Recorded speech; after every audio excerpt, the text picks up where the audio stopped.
coming up next, we're going to stay within the California state, going a little bit north to talk to one of my favorite people, Igor. Hey, man, how you doing? Hello, nice to see you again, Ryan. How are you? And you. I'm doing okay, thanks. So Igor is going to basically ask the questions that, those uncomfortable questions that that localization providers tend not to ask. So I think that I'm going to, because we went over time, I'm not going to sit around. I'm going to let you jump right into it. And you know how it works. I'll jump back in when we have Q&A. Okay. Let me know when you can see the screen. I can see it perfectly. Okay. So yeah, I'm Igor Afanasyev. I'm a senior product manager at Smartcat. And today we have a little bit of controversial topic, which is uncomfortable questions to localization technology providers and what that actually means. So, as you know, it is a really frustrating task to select the best localization technology or translation management system. There are so many parameters, features, nuances, and to keep in mind. And as you speak to salespeople, it's really hard to interpret their answers correctly. So if you're not shopping for a TMS solution specifically, but rather are looking for a localization provider, they often come with their own technology. And sometimes they don't want to share what they're using and say that, well, you don't need to know how the sausage is made, we will do it right for you. But this is that lack of transparency that leads to, that breaks trust, and then ultimately leads you and forces buyers to look at other solutions. So there are very many things to consider when you're choosing ETMS. It could be different pricing, some automation, what connectors they have, some reporting and analytics, and so on. So how do you do that? And before you even start shopping around for a TMS, usually what you want to do is to define your goal. This will allow you to frame your question and your questions and understand what to ask about and what are the most important things to ask about. So here are just a few examples that usually come up with in conversations between clients and TMS providers. How do I reduce my translation costs? Or how do I improve the turnaround time for agile localization that I'm planning to have? How do I improve the translation quality and increase process transparency? Or I, as localization manager, want to be as efficient on your platform as possible. And if you tick those marks and then you start to think what it means to achieve those goals, you will start to narrow down your questions to the ones that really matter. For example, if you are looking to reduce your costs, then probably you will shift your conversation towards using machine translation post-editing, working with multiple suppliers, ability to see like the actual spendings and so on. If you want to improve your turnaround time, then you will naturally think about how to automate your processes, how to provide more context, and how to do better collaboration and messaging between you as localization manager and, for example, content providers on one side, your internal stakeholders, and linguists on the other side.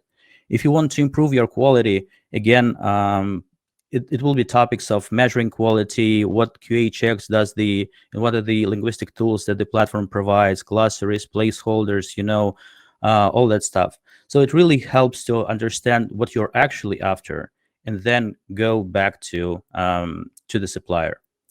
And one of the tricky things is that not all of us are experts in localization and creating optimal localization workflows and processes.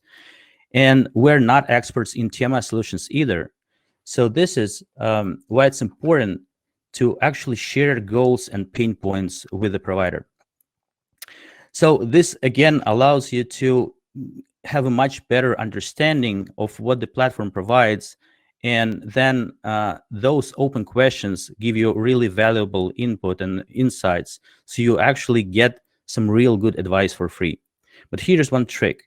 In addition to sharing your goals, your objectives, your pain points, you also want to provide some reasonable constraints.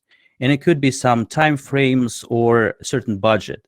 Because if you do not provide that, basically, you can be sold pretty much anything, right? If you can wait, then a salesperson, and they tell to oversell you some features. And if you are asking about specific features, they will say, okay, this is coming, or this is actually something that we can implement for you real quick.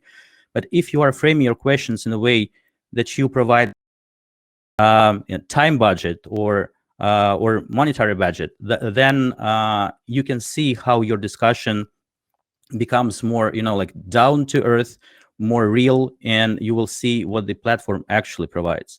So you want to say that I want to achieve this specific goal within certain number of like weeks or months, and how do I do that with your platform? Or you share what your volumes are, what your budget are, and then the goal. And again, you want to see how they will respond, and then carefully remember about those answers, because they provide really valuable insight. So now that you define your goals, you can focus on things that will really matter to you. If you want to increase your efficiency, you want to think about actions that you will be performing over and over again during your daily like management routines. Project creation, sending tasks to translators, notifying internal customers about completed projects, uploading, downloading files, etc. So write them down, but instead of just asking a salesperson on the other end whether they support this feature or not, and how do you do that? Try to measure that. How many steps does it take for me to create a project? How much time does it take for me to even open the file in the editor? Sometimes like online solutions can be real slow, and you cannot see that in the demo, and it will look really smooth, but those small things add up, and then suddenly you'll realize that you cannot tolerate some of those small things any longer. Anytime you are asking about specific question, about specific feature or approach or a process, ask if there's a way to automate that. Again, it will be a great litmus test on how advanced this technology provider is, what they think about automation, and how they approach that. If you're after improving quality, there are two factors to think about and to ask for. First, it's context. Anything, developer comments from resource files or screenshots, any kind of visual context, document previews, is something that you want to provide to a technology provider. But here's the thing. Even if you provide this context, it doesn't mean that the actual translator who will be doing your job will see that. And this is what you want to ask from the technology provider. Because if you are shopping for a TMS and it looks good, it looks real slick and simple in terms of the way you work as a localization manager, it doesn't mean that it looks as good for the translator. Translators are forced to work within that tool, and sometimes actually they don't work in that particular TMS at all. So this is the question to ask. Do translators actually work within that platform, and what they will see when they'll be translating your content? Sometimes you shop for a TMS, again, it looks good, you sign a contract, you invite your localization provider to work within this TMS, but what happens next is they will download things for translation in their system. And this is where translators will work, and then they will upload the results. Again, they will not tell you that, or will be reluctant to tell you that. But every step where you export strings for translation into another system can reduce the context. You upload a screenshot, but the translator doesn't see that. You upload some comments, but it's awkward for them to see that in their system. So you always want to see how the actual supplier will see your content and which context is provided. When it comes to connectors, and this is, again, sometimes a very interesting topic, because when you are choosing your translation management system, you usually try to compare whether a specific system supports those types of like external content systems, CMS tools, like learning management systems, and so on. So you just want to have a checklist whether like particular TMS supports this, this, and this. But when it comes to connectors, sometimes the process of working with them is really, really manual. You can have a fully automated system where which integrates with your, for example, Git repository for your developers to upload strings and download strings, and everything looks really automated and smooth. But when it comes to connectors, usually it's a very manual process. So you want to really keep attention on that. And as you have the demo of this process, ask a provider, do I have to press that button to send a new document for translation over and over again? Can I automate that? So this is really important if you are planning to scale up your processes and want to do things faster. Another interesting test where connectors and like processes around them really break is when you want to send some last minute changes for translation. So what usually happens is that you select a specific document or a set of documents, send it over for translation, and then work starts to happen on the TMS side. But then suddenly there's a last minute change in a document, and then this smooth process breaks. You have to communicate something somehow to like on the TMS side that this project should be canceled, or you need to wait for it to be completed before you can send over a new version. And this really becomes a nightmare. So always try to discuss those edge cases and see how a particular connector works in those cases, because this is where you will be wasting the most time on. Another interesting technology that looks really shining in the demos is proxy-based website localization. And it can be a really good and a proper technology in certain cases, but there are serious technical limitations to that you need to be aware of. So first question that you want to ask is plain, what are the technical limitations of this technology? And you want to absorb all those answers. If you are being told that there are no problems with that and it will look and work completely smoothly, then the person is either not technically savvy and does not understand that technology, or they're just trying to hide something from you. So that would be a red flag. And you can go into more like specific details about that and ask what happens with like dynamic websites when some content appears on a page only as a sequence of interactions of the user within that page.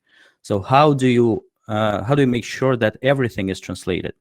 Because what usually happens with those technologies is that you will end up having lots of untranslated or semi-translated pages where source content, for example, in English is mixed with the partially translated content in other language. So how do you deal with that? It can be good for support materials, something of like less importance, of less visibility. When it comes to your marketing website, you want to make sure that this technology can actually provide you a good answer for. Those technologies also sometimes have a tendency of not discovering the content unless someone visits the page.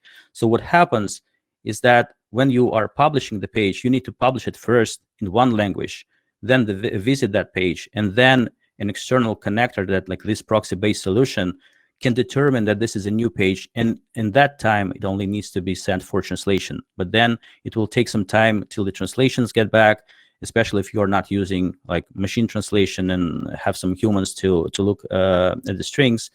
So you will end up being a manual crawler for this process, trying to always visit the new pages that you want to start localizing in the first place.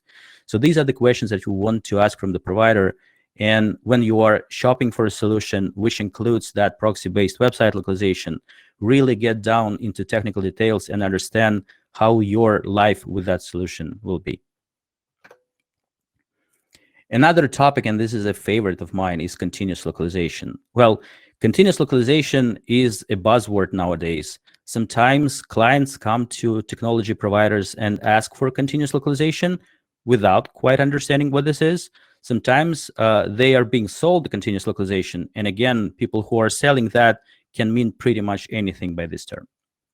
So first of all, just define what continuous localization means for you and for a technology provider. And the way they will respond will basically allow you to align and make sure that you are talking about the same thing. So Another question that you can use to kind of like narrow down the response is how often exactly I can send strings for translation. And sometimes you will get an answer that will recommend this to do this daily or like couple times a week, etc. And you can ask, can you do this like every 5 minutes, every minute?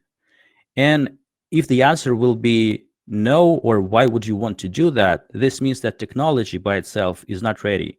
So something in this process, in the technology, is broken, that it doesn't allow you to scale. Now, you may not need to do this like that often, and you may think like, okay, once a day is fine for me, but you want to understand the technology behind it and understand how you will be able to scale it when you actually need it. Now, pricing. Pricing is a complicated topic, and sometimes it's meant to be complicated. There are different aspects and different limitations that come into different subscription tiers that you need to be aware of. And by understanding what are the limitations, you can also understand how it will affect your day-to-day use of the platform. For example, some platforms can say that they have a limited number of seats. But the number of seats in your pricing package can be acceptable, or you think it's generous enough to support your needs now, or like in a few months or even a year. But then if you are still limited on the number of seats, you cannot invite everyone on the platform, which means that you have limited your ways to collaborate efficiently within the platform. And for example, you cannot easily invite any internal stakeholder into the platform to see the progress of like translation tasks. So then it means that you need to focus on the reporting capabilities of those platforms and understand what they offer. But sometimes advanced reporting and analytics is only a part of the higher subscription tier. Also, limiting a number of limiting a number of words is another way to kind of differentiate between those pricing tiers. And again, you can see that like your monthly volume of translation is low enough, and you're well under this limit, but limiting the number of words that can be exposed on the platform significantly reduces your ability to do continuous localization, to do efficient like machine translation post editing, where you can keep every single string that is available for translation on the platform, but then select specific parts of your projects and then do selective post editing. So you don't want to think about your monthly throughput. You want to see how much of what is the entirety of your content, how it looks like, what is the size, etc., and factor this in when trying to see what is the subscription tier that is appropriate for you. And then you can ask direct questions. What limits do you think we will hit first? Because again, sometimes you can be sold on unlimited something, but then there is a certain other feature that is highly limited, and you will hit that and will never be able to use the unlimited features that are being pushed to you. Then there are other hidden costs that you need to consider. And this is something that you can share and you can directly ask from your provider. What would be the cost of migration and ownership of this technology? They can say that they're an open platform, they allow you to integrate and do everything, but well, who will be doing those integrations? Who will be maintaining those? And how often you will need to do that? So engineering usually and management costs are usually higher as compared to just translations. And sometimes people have translation budgets, but they do not factor in other factors like how much time will it take, or how many engineers will it take to actually maintain all the integrations in good shape. And then a question that nobody wants to hear is, what happens if we decide to break up with you? Can we export all the content? What it will take for us to migrate over from your platform to something else? So this allows you to understand how open the platform is about your data, and whether you will be having large costs of migration from this platform into another one. So to sum it up, the first thing you want to do is to step away from thinking about specific features that you want to see on the platform. Try to be a little bit open-minded, try to define your goals, and then share them with your providers so they can provide you the best options as they think. And ultimately, if you're paying for subscription, you want to utilize all the tools, all the power that the specific technology can provide. If you are thinking about certain features, you may end up using 10, 20% of all the functionality that you are paying for. But if you are coming with goals and see what the provider can offer and what is the optimal workflow in their mind, then you can see how to actually leverage that technology. As I mentioned before, you want to give time and budget constraints and play around with those when you are talking about approaches to localization. First, you can say you just want to achieve that goal, but then what happens if we want to achieve that goal within a month? Or you can say, I want to achieve that goal without any budget limitations, but what happens if I have a strict budget to work on this specific thing? So with that, you will be playing around with different, like input parameters, and we'll see how the responses will change. And again, it will allow you to understand the platform better.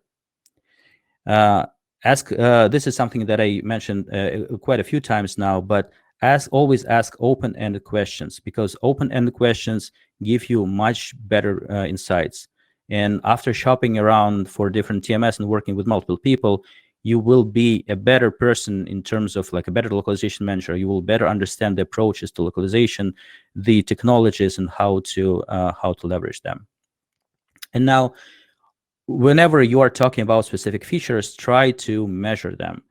Dive deeper and see how many steps will it take for you to get from point A to point B, because this is ultimately that will matter in the long run as you will be doing things over and over again.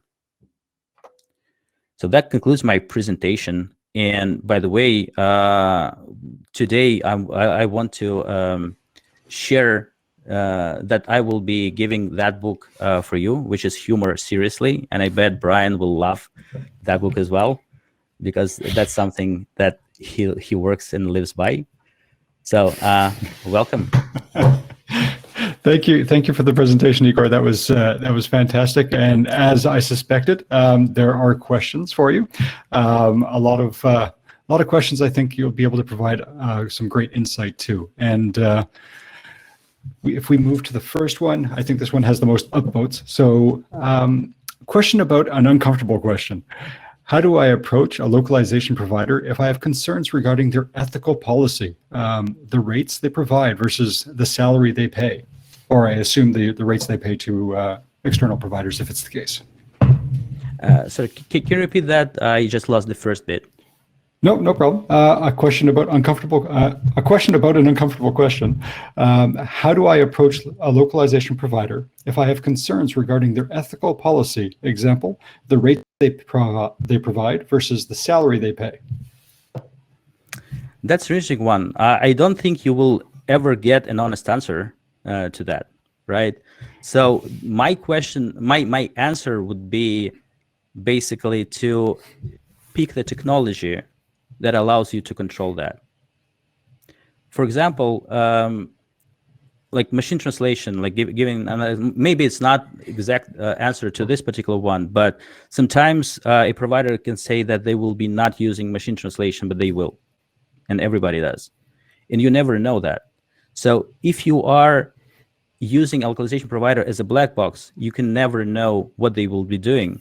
And no matter how many uncomfortable questions you will be asking from them, you will never get a clear picture. So if they work within your platform where you have some measurable information on how people are working, or if you can pick your providers in a more, like fluid way, this allows you to compare the the money you pay and the quality that comes from those providers, and then you can get some insights from that. Great, thank you very much. Just to let you know that I'm always transparent when people ask me questions like that. Just for the record. But they never know if you're transparent. And this is where humor comes to mind. They right. Feel that you are honest with them. So the next question, what is the best way to do an ROI, return on investment analysis of a TMS tool? Internal work or via an outside consultant? Well, again, if you have a budget for an outside consultant, I would say that it would be the best option to get some more input from multiple sources. But ROI is a topic of another conference, not even another discussion, right?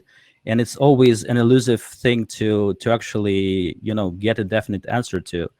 My point is that you want to consider multiple things, and it's not only about the translation. So ROI of your localization means that you want to factor in the salaries of the entire localization team, licenses for the TMS platform, and then the translation prices.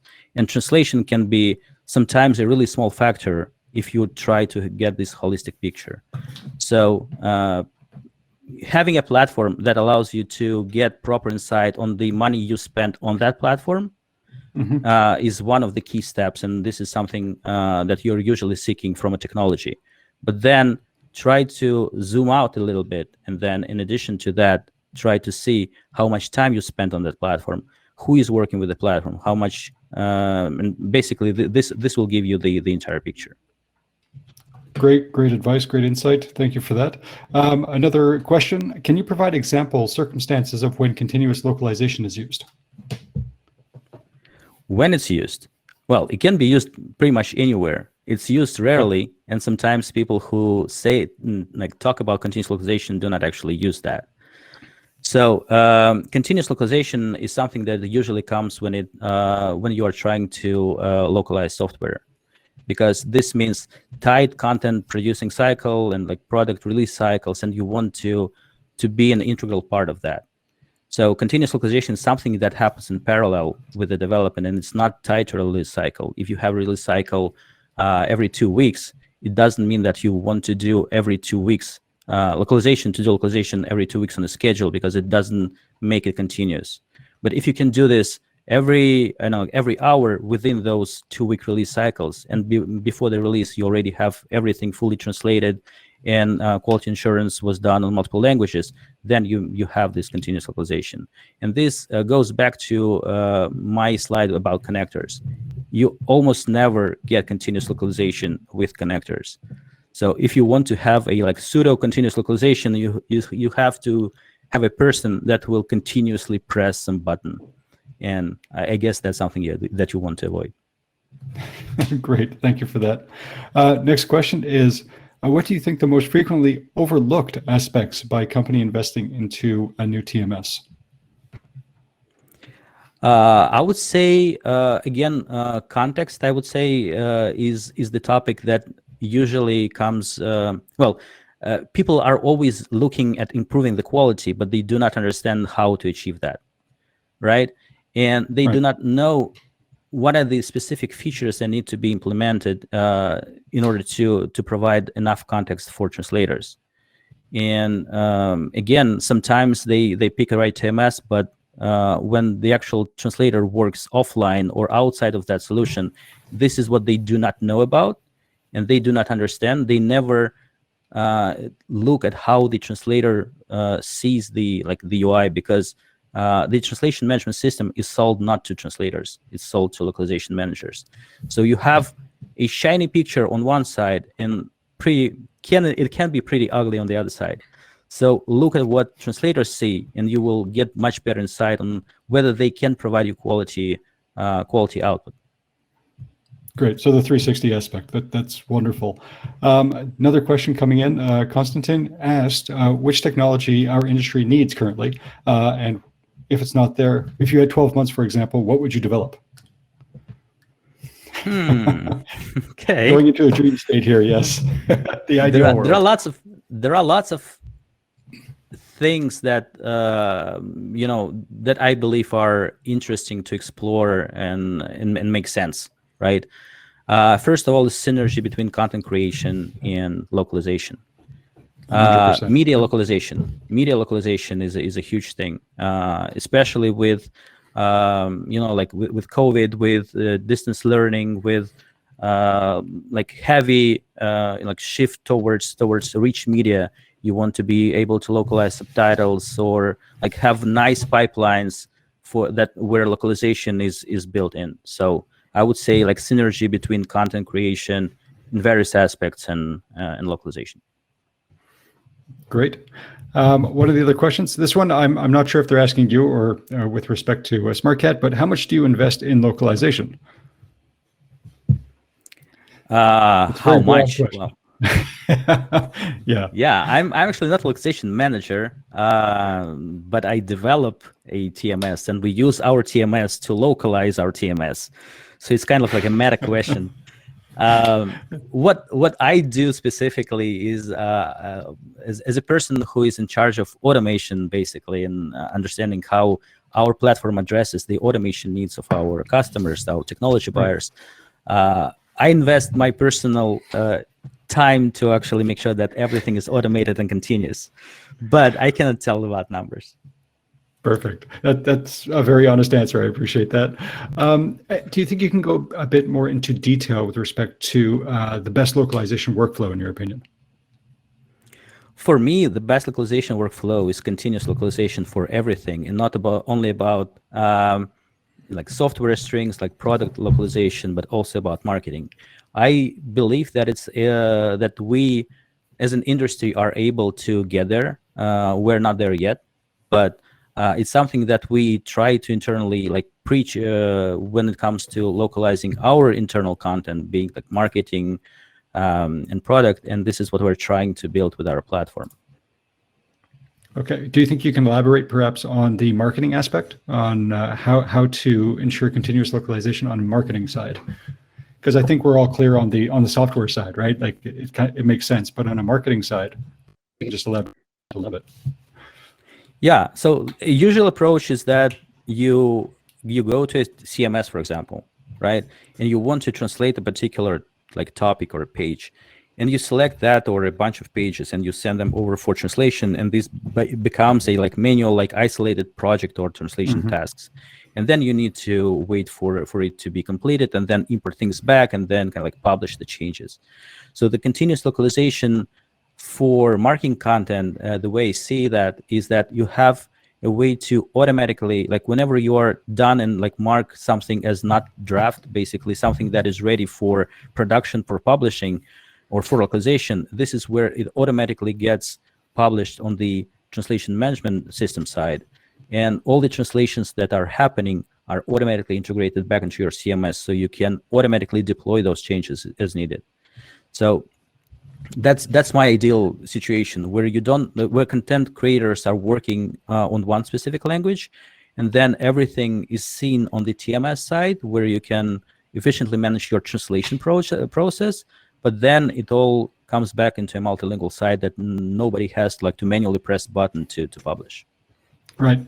And I mean, with that said, do you think that there are, and I'm deviating a bit from the questions, I think we've gone through most of them at this point.